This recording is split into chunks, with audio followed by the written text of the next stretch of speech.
Ted Litovitz. I'm at Catholic University. I've been working in this field of what are the effects of electromagnetic radiation on biologic cells. We've done this for about 15 years. We've been supported by a number of government agencies and one corporation. The question today is very simple. You as legislators are being asked by consumer groups to put in place some legislation. They're concerned. They're worried. The real question is, are they irrational? You cannot start making legislation which limits commerce on the basis of irrational fear. So before you leave this room, you have to make a decision. Is this a reasonable fear on their part? What I'd like to do is to go through the science, my view of the science, because there are other scientists here, but I'll go through my view of the science, and you can make a decision at the end. In general, what you worry about at first is, can an electromagnetic field have any effect at all on your body? The sunlight has an effect on your body, but it's not going to kill you. So just because there's a biologic effect doesn't mean that there's a health hazard. Then, after you find biologic effects in the laboratory, you have to ask the question, are there health effects?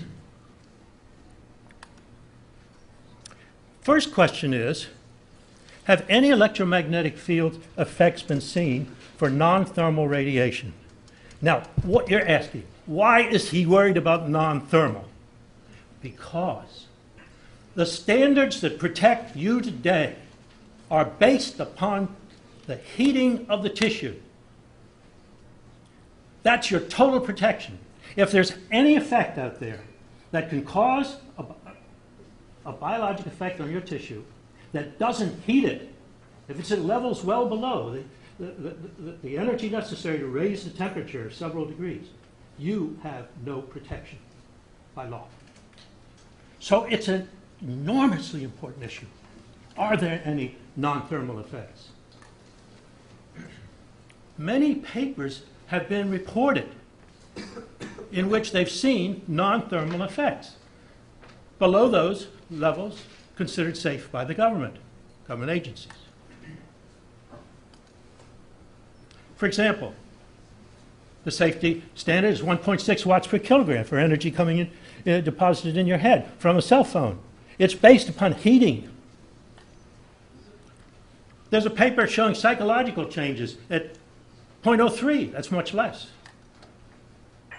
Effects on immune system, effects on calcium efflux from cells, induction of DNA damage, stress response, the cells feel stressed. Look at those levels there.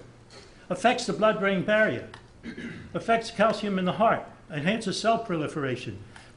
The first one's 50 times less than the standard, the second one's 100 times less than the standard, the third 300, etc. You see the numbers below the standard. The real question is, what's protecting you? Now, it could be that these effects are occurring, but they don't mean a thing. They just occur in the laboratory or in some people. So it could be the standards are great. But let's look a little further. If it's so obvious that you can get biologic effects at levels 75,000 times lower than the standard, if you can get biologic effects, why is there controversy? Why doesn't everybody come in and say, oh, thermal standards don't mean a thing? But that isn't true. Not everybody believes. Those who defend the thermal standards defend them honestly. What's one of their arguments? Well, one of their arguments is that a lot of this research is not replicated. There seems to be a great deal of replication in the field, whether you're talking power lines or cell phones. And you do studies in the laboratory, you find replication is a big issue. Let's take a quick aside. Is this replication problem only a property of this junk science called bioelectromagnetic effects? Or is it a general property? The answer is Does replication problems occur only in bioelectromagnetic effect? No. Let's take an example. We take an unknown drug X. We study its effect in Norway rats. We ask, are these rats born deformed when this drug is put into them? And we do an experiment. 60% of them are deformed. You never let that on the market. But somebody else does an experiment. They're not deformed. It's a lack of replication. So what do? Today, in the bioelectromagnetic field, if something's not replicated, the answer is the people who got an effect are incompetent. Standard answer. Those who see nothing are competent. Science is divided down the middle. You guys are competent because you don't see a thing. It turns out this experiment was done in one laboratory. There are two strains of the same rat. There was only a slight genetic difference in the ability to handle the drug. The drug is called thalidomide. And 10,000 kids who were deformed wished that the replication issue had been studied more carefully.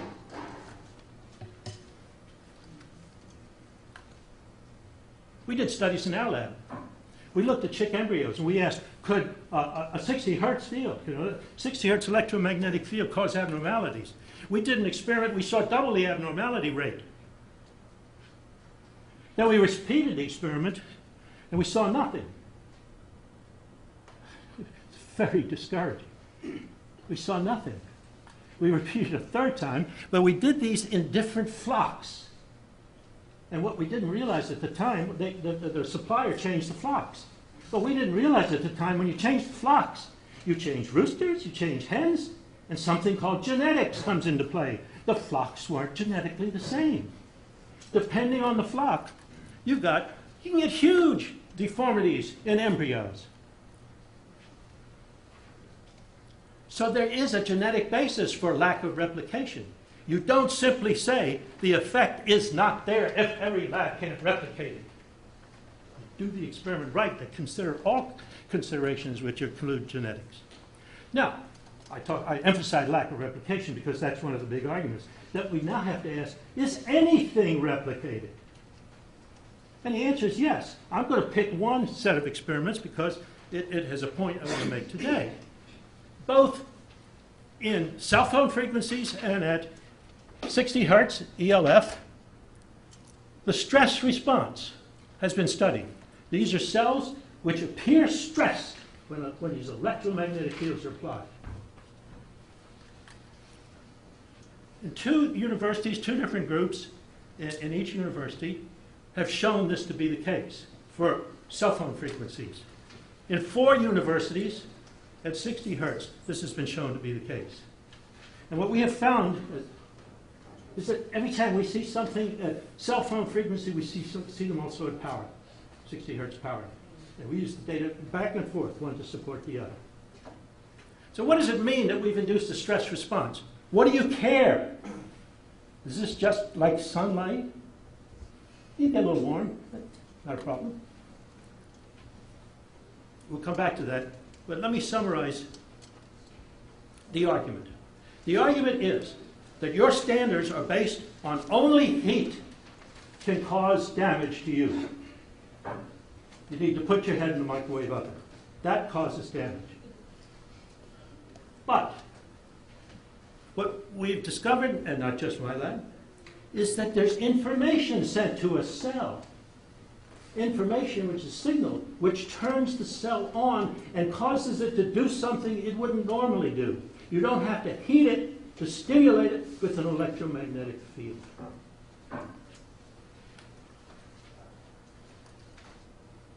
So, weak non-terminal fields cause an effect. Present-day standards don't take it into account. We have to ask ourselves, if you believe me so far, is this just a laboratory curiosity? Are the results I'm presenting just a laboratory curiosity? Are there any potential adverse effects from either the cell phone or the 60 hertz? Well, here's an example from Professor Henry Lai at the University of Washington, where he looks at DNA. The DNA is clumped in the center there. He puts an electric field on, and if there are breaks in the DNA, little chunks in the DNA, the small little chunks move faster. So that when he puts a field on going in this direction, you can see little tiny chunks here not exposed here, just a few of them. However, if you expose them to an electromagnetic field, cell phone radiation, you see an enhanced number of DNA breaks in those cells in which the electromagnetic field appears.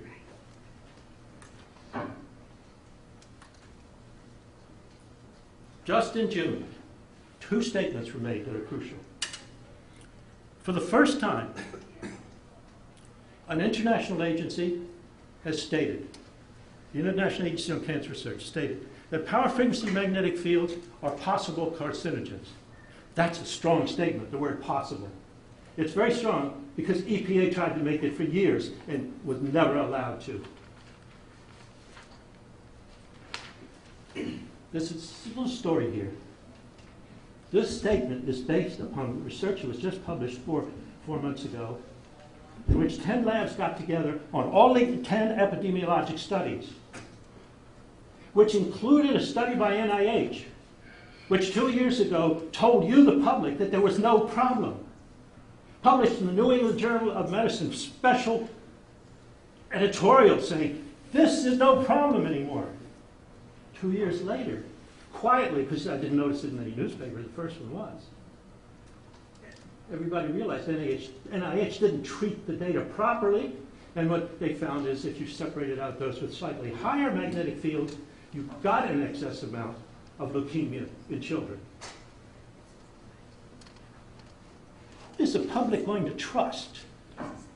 If NIH comes out and publishes, we know there's no problem, and 2 years later, quietly, there is a problem.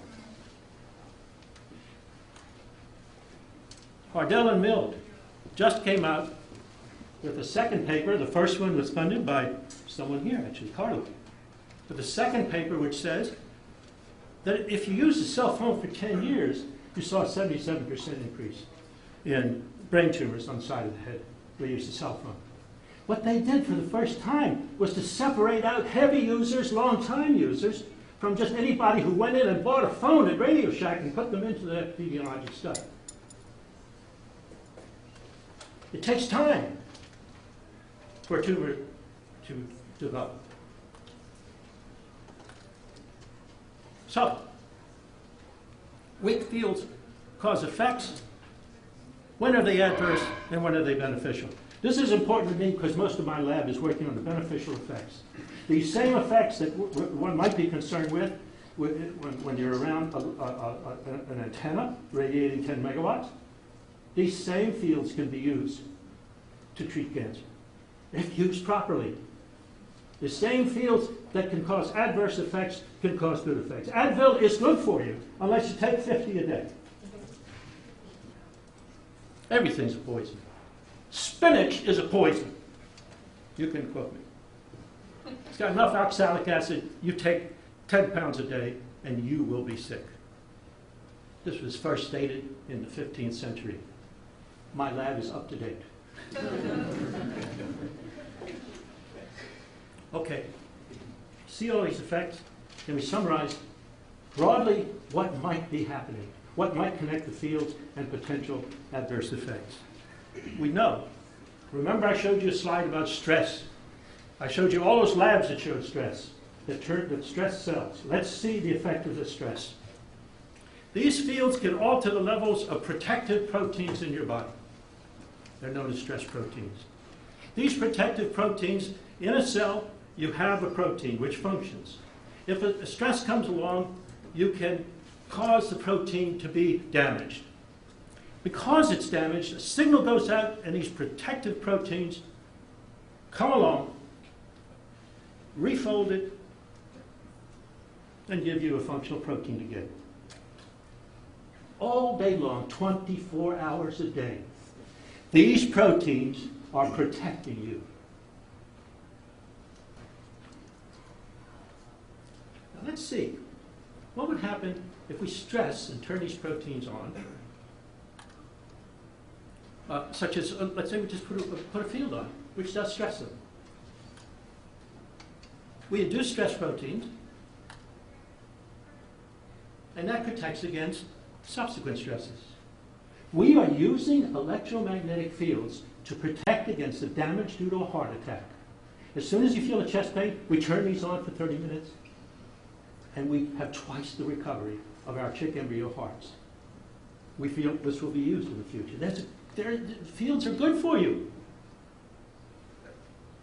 if you get one exposure. But too much, for example, repeated exposure, turns down these protective proteins and increases the damage from subsequent stresses. Repeated exposure to the brain puts you in a condition that if you do have a stroke, you're going to have far more damage if these proteins are reduced in their concentration. Here's the experiment we did. You can tell in a live chick because its blood is red, its heart's beating. You can tell a dead chick embryo because its blood turns blue and its heart's not beating. Hey, it's the kind of simple-minded experiment I like to see. It's alive or it's dead.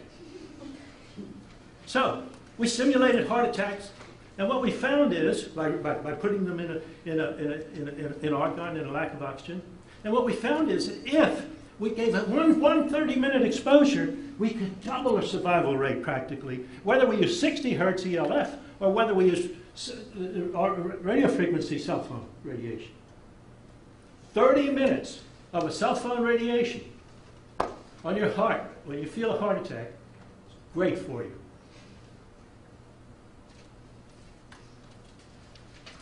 But let's say you put it on several days.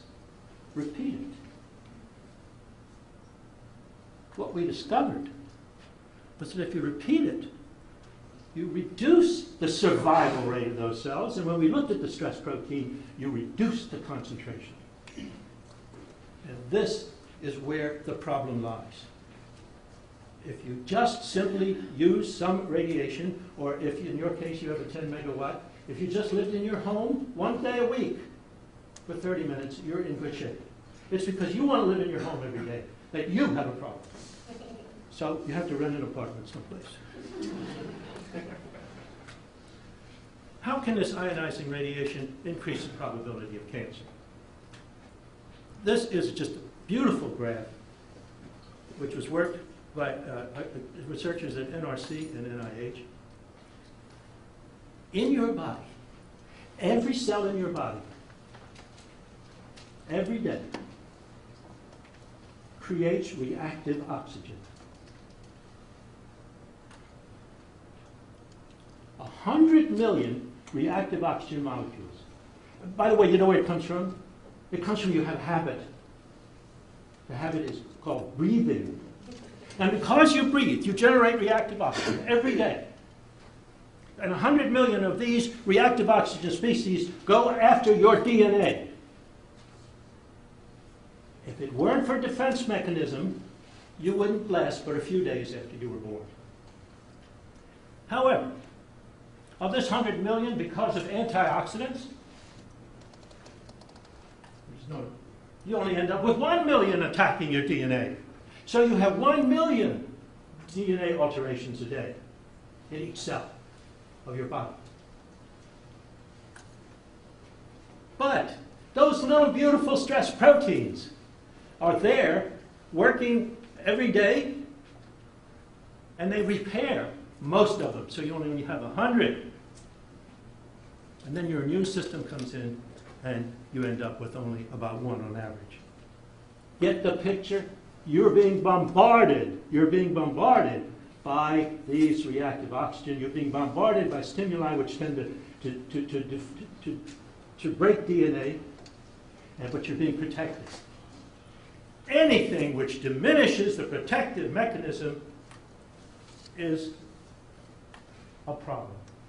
Electromagnetic radiation diminishes prevention because it lowers melatonin, which is an antioxidant, and it lowers these stress proteins, which are also antioxidants.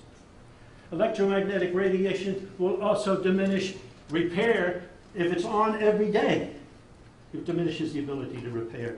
And finally, it diminishes the immune response, which protects you from any tumor that does tend to form. What's the effect of reducing your protective mechanism? You will have a higher probability of mutations. Instead of 1, you might have 2 every day. At the end of a year, you have 600. At the end of 10 years, you got 6,000. The point is, slight fiddling of your defense mechanism enhances the number of broken DNAs. This enhances the probability of cancer. This enhances the damage due to stroke. It enhances the effect of Alzheimer's because those same proteins remove the plaque as it's formed. It makes, at a heart attack, if you're being irradiated, it makes a heart attack more acute. If you have a heart attack, it's going to be worse. The last thing up there is an interesting point. Every day, if you continually use the cell phone, and you continually accumulate these broken DNAs, you are contributing to aging. That's what happens to you in life. As you get older, your DNA is much more defective than that of a 10-year-old. And the reason you get frail is you can't handle disease as well.